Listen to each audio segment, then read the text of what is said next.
तो दोस्तों, आप सभी का फिर से स्वागत है हमारे YouTube प्लेटफॉर्म पर। आप चेहरे के ऊपर खुशी है वो आप देख पा रहे होंगे, और ये चेहरे के ऊपर खुशी है वो मेरे नहीं, 140 करोड़ की जो जनता है भारत की, संपूर्ण दुनिया को हमने एक नई राह दिखाई है। हमें इसरो के ऊपर है, इसरो के महान वैज्ञानिकों के ऊपर हमें फख्र है, हमें नाज है। हम बहुत बहुत बधाई है वो इसरो को देना चाहेंगे। कितना मतलब कल शाम को मैं देख रहा था लगभग 6 बजे से, जब ये 6 बज के 4 मिनट के ऊपर सॉफ्ट लैंडिंग हुई, उसमें लगभग 70-80 लाख यानी 7-8 मिलियन लोग वो इसरो को लाइव में देख रहे थे। तो इस प्रकार की उत्सुकता, इस प्रकार की जागरूकता हमें एक प्रकार का विश्वास दिलाती है कि हमारी नई आने वाली जो पीढ़ियां हैं, नए आने वाले जो वैज्ञानिक हैं, वो हमें विकसित देश ही नहीं, उनके बराबर नहीं, विकसित देशों से भी अपन ऊपर जाने वाले हैं स्पेस की दुनिया में। तभी लिखा कि चंदा मामा दूर के नहीं, चंदा मामा अपन अपने घर के, यानी चंदा मामा को मुट्ठी में हमने ले लिया। मुट्ठी में लेने का मतलब ये नहीं कि अपन चंदा मामा को जो कहेंगे वही करेंगे, ठीक है। मुट्ठी में लेने का मतलब ये कि हमने वहां पे झंडा गाड़ दिया, ठीक है। चांद के ऊपर झंडा होना और झंडे के ऊपर चांद होना, ये दोनों चीजें भी अलग अलग है। आप इसको भली बात ही समझते, इतने आप मेच्योर हैं। तो आज अपने जो इसरो की शुरुआत की अगर अपन बात करें तो साइकिल से जो संघर्ष स्टार्ट हुआ, फिर वो बैलगाड़ी तक आया। बैलगाड़ी से में भी हमने रॉकेटों को वो वहन करते हुए देखा है। आज अपन चंद्रयान 3 तक आगे खड़े हुए हैं। इसरो का जो संघर्ष रहा है, इसरो के जो वैज्ञानिकों की रात दिन की जो मेहनत है, जो खून पसीना उन्होंने एक किया है इस स्पेस की दुनिया में भारत को नई राह दिखाने के लिए, उसके ऊपर वास्तव में एक प्रकार का नाच करने का वो विषय रहा है। इसरो की जो स्पेस की दुनिया की जो शुरुआत की अगर अपन बात करें तो जब अमेरिका और रूस, जब द्वितीय विश्व युद्ध है वो 1945 में रुक सा जाता है, शीत युद्ध की उस समय स्टार्ट होती है, तब अमेरिका और रूस दोनों में होड़ सी मचाती है स्पेस की दुनिया में जाने के लिए। 1955 में अमेरिका शुरुआत करता है, 1957 में रूस स्टार्ट करता है। 1955 में अमेरिका का रूस है वो स्पुतनिक फर्स्ट भेजता है, स्पुतनिक सेकंड भेजता है, लाइका नाम की यहाँ तक कि कुतिया को भेजता है, यानी सजीव किसी सजीव जानवर को वो भेजता है। हालांकि वो जल जाती है अंतरिक्ष में, ठीक है।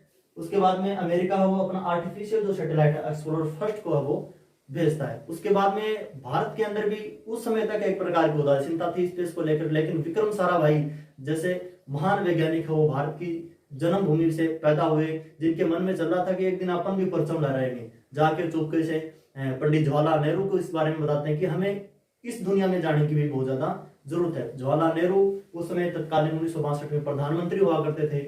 उस समय इसरो की शुरुआत नहीं होगी, नाम इसरो नहीं था, इसरो नाम 1969 में पड़ा।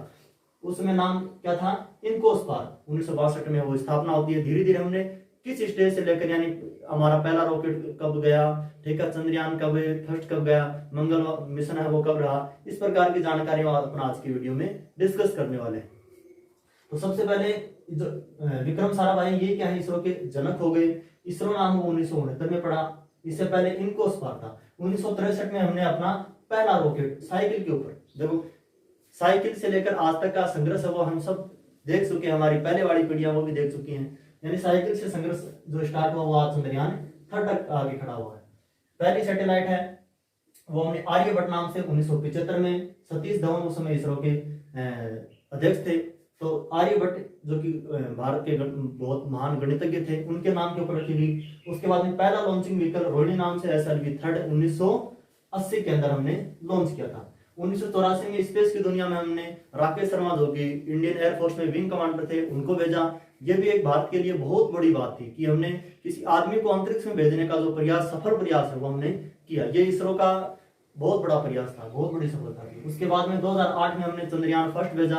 उन्होंने क्या किया, चंद्रमा के ऊपर आज तक पता नहीं था उस समय 2008 से पहले तक किसी भी देश ने इस प्रकार की खोज नहीं की थी कि चंद्रमा के ऊपर भी पानी है। इतने दिन ये था कि पानी की संभावना वो मंगल के ऊपर ही है, ठीक है। जब से पता लगी कि वाटर ऑन मून, ये जो नई राह है दुनिया को दिखाई, वो चंद्रयान फर्स्ट ने दिखाई, जो कि अपने देश का, इसलिए तो वो छाती है वो सीना वो चौड़ा हो जाता है अपने देश का नाम लेते ही, ठीक है।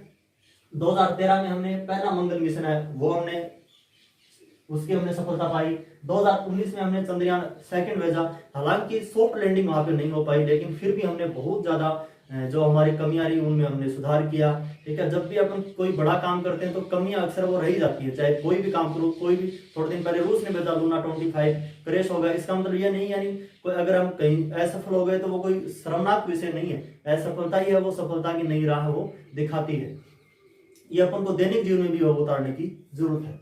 उसके बाद में चंद्रयान सेकंड हो गया और 2023 यानी कल शाम को 6 बज के 4 मिनट के ऊपर और क्या हुआ, हमने चांद के दक्षिणी ध्रुव के ऊपर, जहां आज तक किसी भी देश ने वो सॉफ्ट लैंडिंग नहीं करवाई, वहां हमने चांद के दक्षिणी ध्रुव के ऊपर सॉफ्ट लैंडिंग करवाई। ऐसा करने वाला भारत वो विश्व का पहला देश वो हो गया। यानी स्पेस की दुनिया में हमें विकासशील देशों में नहीं, विकसित देशों के बराबर कंधे से कंधा मिलाकर खड़े होते हैं। ठीक है, स्पेस की दुनिया में भारत का कदम, वो इसरो के वैज्ञानिक जिन्होंने रात दिन करके हमें इस प्रकार का वो अवसर प्राप्त करने का मौका दिया है। उसके बाद में ये दक्षिण ध्रुव पर लैंड कराने वाला पहला देश हो गया। कितने दिन रहेगा? चंद्रयान 3 है, चंद्रमा के ऊपर 14 दिन रहेगा। हम सब जानते हैं कि चंद्रमा के ऊपर 14 दिन रात होती है, 14 दिन होता है। ठीक है, 14, तो कल से वो दिनों की स्टार्ट है, वो दिनों की वहां पे श्रृंखला वो स्टार्ट हो गई है। तो 14 दिन तक वो चंद्रयान 3 वहां पे काम करेगा। जो भी महत्वपूर्ण जानकारी है वो हमें यहाँ भेजता रहेगा। उसके बाद में वो काम करना बंद कर देगा जैसे ही रात होगी। खर्च की अगर बात करें तो खर्च कुछ भी नहीं है। यानी आदि पुरुष जैसी फिल्म है वो 700 करोड़ में बनती है, हमने 615 करोड़ में है वो। इस प्रकार की सफलता हमने पाई है, विश्व का पहला देश बन गया है दक्षिण ध्रुव के ऊपर। तो ये यानी दोनों चीजें, यानी बहुत ज्यादा खर्चा भी नासा की एजेंसी, जहाँ थोड़े दिन पहले जैसे लूना 25 गया उसका लगभग 1600-1700 करोड़ रुपए है उसका खर्च था, लेकिन हमने मात्र 615 करोड़ में इस प्रकार की सफलता पा ली। तो ये हमारे लिए बहुत ज्यादा एक गर्व का विषय है। तो आज की वीडियो हमने जो इसरो साइकिल से लेकर बैलगाड़ी फिर चंद्रयान 3 तक अपना आए हैं, उसके सफर की हमने थोड़ी सी है वो बातें इस वीडियो में करी हैं। आप अपने साथियों के साथ भी इस वीडियो को शेयर जरूर कीजिए, ताकि सभी को इसरो का जो संघर्ष है, जो हमारे वैज्ञानिक हम हमारे लिए जो कर रहे हैं, उसका वो पता लग सके। आप सभी का बहुत बहुत धन्यवाद।